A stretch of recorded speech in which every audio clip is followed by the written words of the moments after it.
வணக்கம். நேற்று வரைக்கும் திருக்குறளில் திருக்குறள் எப்படி அக்குபஞ்சர் மருத்துவத்தை திருவள்ளுவர் எப்படி முன்மொழிச்சார், அந்த அக்குபஞ்சர் மருத்துவம் திருவள்ளுவர் வாழ்ந்த காலங்களில் எப்படிலாம் பரவலாக காக்கப்பட்டது அப்படின்றதையும் பார்த்தோம். அதுபோக எத்தனையோ மருத்துவங்கள் அவர் காலங்களில் இருந்தும் அவர் அக்குபஞ்சர் மருத்துவத்தை ஏன் எல்லா பகுதிகளுக்கும், உலகத்தில் இருக்கிற எல்லா பகுதிகளுக்குமான ஒரு தோதான மருத்துவம், எல்லா இடங்கள்லையும் எந்தவித புறப்பொருட்களும் இல்லாமல், புறப்பொருட்களுடைய உதவி இல்லாமல் வெறும் ஒரு ஆள்காட்டி விரல் இருந்தால் கூட போதும் சிகிச்சை அளித்து நோயிலேருந்து குணப்படுத்த முடிகிற ஒரே மருத்துவமாக அக்குபஞ்சர் மருத்துவம் இருக்குது. அதனால தான் வள்ளுவர் இந்த மருத்துவத்தை அப்போவே 5000 வருடங்களுக்கு முன்னாடியே தன்னுடைய திருக்குறளை வலியுறுத்தியிருக்கார். அதை பற்றின குறிப்பை எழுதி வச்சிருக்கார். அப்படிங்கிறதெல்லாம் நம்ம திருக்குறள் வலியுறுத்தி நிறைய விஷயங்கள் பார்த்தோம்.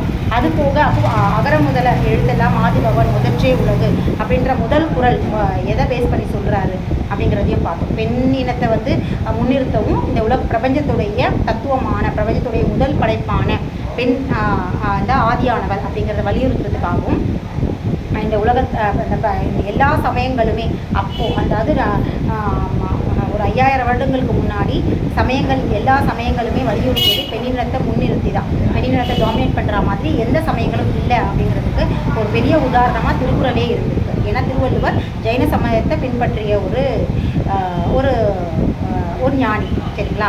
ஸோ இதே மாதிரி எல்லா சமயங்களுமே பெண்ணினத்தை, இப்போ இருக்கிற மதங்கள் பெண்ணினத்தை டாமினேட் பண்ணுற மாதிரி பெண்ணை பின்னுக்கு தள்ளி ஆணை முன்னுக்கு கொண்டு நிறுத்தணும் அப்படிங்கிற ஒரு கான்செப்டை முன் வச்சிருக்கிற எல்லா மதங்களுமே, இன்னைக்கு பின்பற்றிட்டு இருக்க எல்லா மதங்களுமே பெண்களை பின்னுக்கு தள்ளி ஆண்கள் தான் எல்லாமே, இறைவனாக இருந்தால் கூட இறைவன் அப்படின்னு ஆணை தான் முன்னிறுத்துறாங்க. அதே சமயத்தில் ஆண்களுக்கு மட்டும்தான் எல்லா இடத்துலையும் அதிகாரம் அப்படிங்கிற இடத்துல இன்னைக்கு இருக்கிறாங்க. ஆனால் சமயங்கள் தோன்றிய காலங்களில் அப்படியா இல்லை, பெண்களை தான் ஆதி கடவுளாகவும் ஆதியானவளாகவும் வழிபாட்டு தெய்வங்களாகவும் குல தெய்வங்களாகவும் எல்லா விதமான விஷயங்களுக்குமே பெண்களை தான் முன்னிறுத்திருக்காங்க அப்படிங்கிறத நம்ம பார்த்தோம். ஏன்னா தன்னுடைய குரல் அவர் மக்கள்கிட்ட தன்னுடைய குரல்களையும் தன்னுடைய ஞானத்தையும் அனுபவத்தையும் போய் சேர்க்கறதுக்கு முன்னாடி முதல் குரலாக பெண்களை போற்றிட்டு பெண் இனத்தை முன்னிறுத்திட்டு தன்னுடைய மனைவிக்கு தான் கொடுக்க வேண்டிய முதல் மரியாதையை செலுத்திட்டு அதுக்கப்புறம் தான் மற்ற குரல்களை அவர் போதிச்சிருக்கார். இது நல்லாவே தெரியுது இல்லையா? ஒரு கணவனாகவும் ஒரு ஆணாகவும் ஒரு ஞானியாகவும் உலகத்தை புரிஞ்சிட்டு இருக்க ஒரு மனிதனாகவும் ஒரு திறமையான அனுபவசாலியாகவும் ஒரு பயணியாகவும் அவர் பெண் என்ன தன்னுடைய வாழ்க்கையில் என்னென்னலாம் அனுபவமாக இருந்தோ அதை எல்லாத்தையும் சொல்கிறதுக்கு முன்னாடி பெண் அப்படிங்கிற ஒரு உயரிய இனத்தை தனக்கு முன்னோடியான ஒரு இனத்தை பிரபஞ்சத்தோடைய முதல் படைப்பு, அதாவது மனித பிறப்பிலேயே முதல் படைப்பா விலங்குலேருந்து கன்வெர்ட் ஆன மனிதன் அது முதல் பெண் தான் கன்வெர்ட் ஆயிருக்கா. அவள் தான் இந்த பிரபஞ்சத்தோட ஆதி அப்படிங்கிறத ஃபஸ்ட்டு அதை எடுத்து சொல்லிட்டு அதுக்கப்புறம் தான் தன்னுடைய அடுத்த கருத்துக்கள், தன்னுடைய மற்ற எல்லா விஷயத்தையுமே அவர் சொன்னார். புரியுதுங்களா?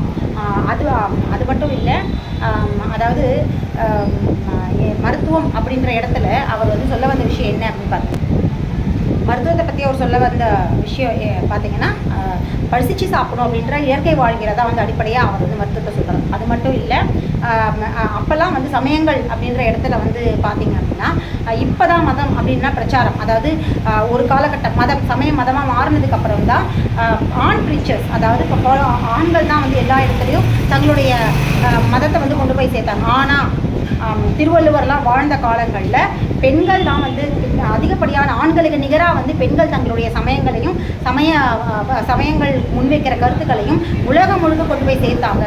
அப்போ இருந்த காலங்களில் ஆண் பெண் அப்படிங்கிற எந்த விதமான பாலியல் வேற்றுமையும் இருந்ததா தெரியவே இல்லை.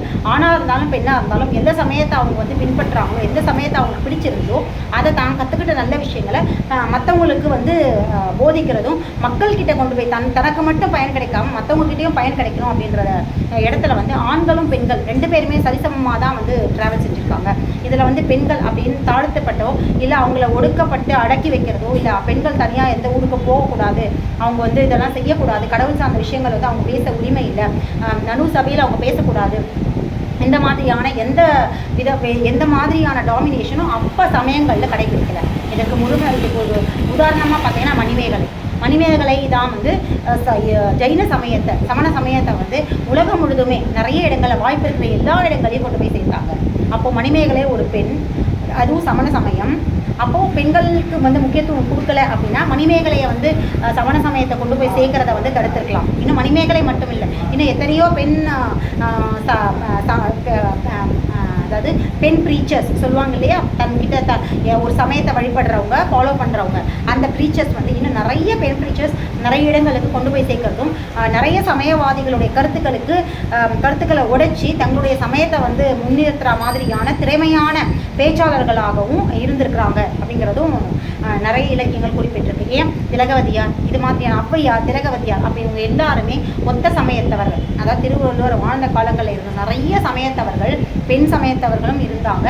இவங்க தங்களுடைய வழிபாட்டு சமயத்தை தங்களுடைய சமயத்தின் வழியாக தாங்கள் கற்ற நட்பண்புகளை நல்ல விஷயங்களை ஒவ்வொரு ஊராக கொண்டு போய் சேர்க்கறதுக்கான ஒரு வேலையும் அவங்க செஞ்சுட்டு இருந்தாங்க.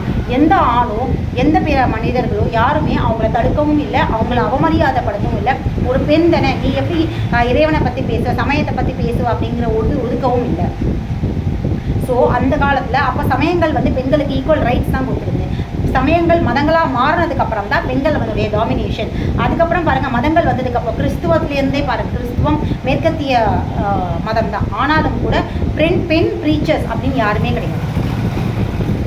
மதர் தெரசாவை தவிர அவங்க கூட ப்ரீச்சர் கிடையாது.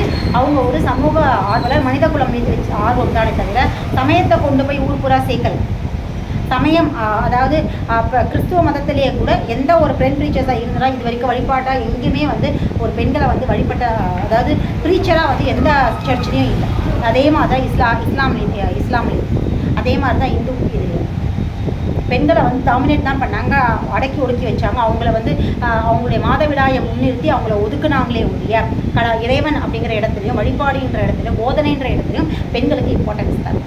சரி, இதெல்லாம் ஒரு பக்கம் இருக்கட்டும். இன்னொரு முக்கியமான விஷயம் என்னென்னா, அப்போ இருந்த சமயத்தவர்கள் தாங்கள் கற்ற விஷயத்தை வந்து எழுதி வச்சாங்க, குறிப்பு எழுதி வச்சுருக்காங்க. இதெல்லாம் ரெண்டாவது பட்சமாக இருந்தாலும் மக்கள்கிட்ட கொண்டு போய் சேர்க்கணுன்றத ரொம்ப என்ன சொல்கிறது, ரொம்ப ஆர்வமாக இருந்தாங்க. திருக்குறளே இதுக்கு ஒரு முக்கிய உதாரணம். திருவள்ளுவர் நினச்சிருந்தாருன்னா தனக்கு என்னென்னலாம் ஞானம் கிடைக்கும் பொழுதாலும் அதை எழுதி வச்சு தன்கிட்ட சேர்த்து வச்சிருக்கலாம், ஒரு குறிப்பில் எழுதி வச்சிருக்கலாம். ஆனால் அதை அவர் செய்யாமல் எல்லா விஷயத்தையுமே மக்கள்கிட்ட கொண்டு போய் சேர்க்கணும் அப்படிங்கிறதுல ரொம்ப வந்து ஆர்வம் காட்டினார். ஏன்னா மக்கள்கிட்ட கொண்டு போனால் மட்டும்தான் இது அடுத்தடுத்த தலைமுறைகளை கடந்து போகும். ஏன்னா அவருடைய அனுபவங்களும் அவர் வந்து உலக முழுக்க தேடி பிடிச்சி கற்றுக்கிட்டு வந்தது எல்லாமே யாருக்காக, மற்றவங்களுக்காக தான், மக்களுக்காக தான். அவர் அதை எழுதி வச்சு பேர் வாங்கணும்னு நினைக்கவே இல்லை. அப்போது திருக்குறள் அப்படிங்கிறது அவருடைய எழுத்து வடிவத்தை விட வாய்மொழி வழியாக தான் வந்து அதிகப்படியாக மக்கள்கிட்ட கடத்தப்பட்டது. அதனால தான் இன்றைக்கும் திருக்குறள் வந்து வாழ்ந்துக்கிட்டு இருக்கு அப்படிங்கிறது தான் உண்மை. நம்முடைய மூதாதையர்கள்கிட்ட இருக்கிற வழக்கமே இதுதான். எதை படித்தாலும், எதை கற்றுக்கிட்டாலும், எதை தெரிஞ்சுக்கிட்டாலும் தங்களுக்குள்ள ஒழிச்சு பதுக்கி வைக்கிற எண்ணம் அவங்ககிட்ட இருக்கவே இருக்காது. எதனாலும் மக்கள்கிட்ட கொண்டு போய் சேர்க்கணும், மக்களுக்கும் சொல்லணும் தாங்கள் கற்றுக்கிட்ட விஷயம். அதனால தான் சமயங்கள் பல நாடுகள் பல கண்டங்கள் கடந்து உலகம் முழுதும் போச்சு. எல்லா சமயங்களுமே ஒவ்வொரு நாடையும் கடந்து தன்னுடைய இடத்துல தன்னுடைய பகுதியை கடந்து வெவ்வேறு மாநிலங்களும் வெவ்வேறு தேசங்களும் வெவ்வேறு கண்டங்களையும் தாண்டி சமயங்கள் ரீச் ஆனதுக்கான காரணமே இதுதான். அந்த சமயத்தை போதித்த குரு ஏதோ ஒரு நாட்டில் பிறந்திருப்பார். ஆனால் உலகம் முழுதும் பிரசித்தியானதுக்கான காரணம் என்ன அப்படின்னு பார்த்தீங்கன்னா, நம்மளுடைய மூதாதையர்கள் எதையுமே மறைச்சி வைக்கலை. தான் எது கற்றுக்கிட்டாலும் அது நல்லதாக இருந்தாலும் சரி, எந்த விஷயமா இருந்தாலும் சரி, மருத்துவமாக இருந்தாலும் சரி, எதுவாக இருந்தாலும் தங்களுக்கு தெரிஞ்ச விஷயத்த மக்கள்கிட்ட கொண்டு போய் சேர்த்தாங்க. தங்களோட பகுதி இல்லாமல் வெளி பிரதேசங்களுக்கும் கடந்து போய் கண்டங்களை தாண்டி போய் அதை சேர்த்தாங்க. இது எல்லாமே வந்து பழைய, அதாவது ஆதி தொல் சமயங்களை பின்பற்றின நம்ம மூதாதையருடைய வழக்கம். இதை தான் கிறிஸ்துவம் வந்து பார்த்து கற்றுக்கிட்டு. நம்மளுடைய சமயத்தவர்கள் நம்மளுடைய மூதாதையர்களுடைய வழக்கத்தை தான் கிறிஸ்துவ ப்ரீச்சர்ஸ் வந்து கற்றுக்கிட்டாங்க. எப்படி வந்து ஜெயின சமயம், சமண சமயம், பௌத்த சமயம் இந்த மாதிரியான ஆதி தொல் சமயங்கள் வந்து பரவலாச்சோ அதை பார்த்தா கிறிஸ்தவமும் செய்யலாம். சரி, இதெல்லாம் ஒரு பக்கம் இருக்கட்டும். இன்றைக்கி நம்ம வந்து உடல் சார்ந்த மருத்துவம் சார்ந்த நிறைய விஷயங்களை அடுத்தடுத்த